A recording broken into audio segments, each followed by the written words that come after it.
Hello बच्चों, चलिए प्रश्न को पढ़ते हैं। एक व्यक्ति दिन भर काम करके प्रतिदिन ठीक रात्रि 10 बजे बिस्तर पर सो जाता है। क्या यह आवर्ती गति का उदाहरण है? यदि हाँ तो आवर्तकाल कितना है? यदि नहीं तो क्यों? तो चलिए बच्चों, सबसे पहले हम लिख लेते हैं मूल अवधारणा जिस पर कि यह प्रश्न आधारित है। बच्चों, यह प्रश्न आधारित है आवर्ती गति पर। आवर्ती गति, चलिए बच्चों पहले हम समझ लेते हैं कि क्या होती है आवर्ती गति। बच्चों, आवर्ती गति हम उस गति को कहते हैं जिसमें कि एक कण एक निश्चित समय अंतराल के बाद, एक निश्चित समय अंतराल के बाद और एक निश्चित पथ पर, ठीक है बच्चों, एक निश्चित समय अंतराल और एक निश्चित पथ पर अपनी गति को दोहराती है। अपनी गति को दोहराती है, ऐसी गति को कहते हैं बच्चों हम आवर्ती गति। बच्चों, प्रश्न में कहा जा रहा है कि एक व्यक्ति दिन भर काम करके प्रतिदिन ठीक रात्रि 10 बजे बिस्तर पर सो जाता है।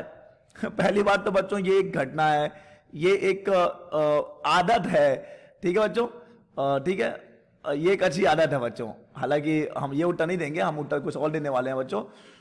तो ये एक आदत है, न कि एक आवर्ती गति है बच्चों। तो हम उत्तर ये देंगे कि ये आवर्ती गति नहीं है, ये आवर्ती गति नहीं है, ठीक है बच्चों। अब ये आवर्ती गति क्यों नहीं है समझिए बच्चों। अभी हमने पढ़ा कि आवर्ती गति के लिए एक कण को एक निश्चित समय अंतराल के बाद एक निश्चित पथ पर अपनी गति को दोहराना होता है। लेकिन बच्चों जब हम बात करेंगे इस व्यक्ति की, तो उस व्यक्ति का गति जो है हम किसके सापेक्ष ले रहे हैं बच्चों? क्योंकि जब हम आवर्ती गति की बात करते हैं बच्चों, तो वहां पर पिंड है या जो कण है और उसकी स्थिति में एक जो है निर्देश तंत्र के सापेक्ष परिवर्तन होना चाहिए, समय के सापेक्ष परिवर्तन होना चाहिए। लेकिन बच्चों जब हम बात करते हैं व्यक्ति की, तो यहाँ पे तो कोई निर्देश तंत्र है ही नहीं। उस व्यक्ति के लिए तो हमने कोई एक रेफरेंस पॉइंट लिया ही नहीं है, एक सापेक्ष बिंदु ली नहीं है।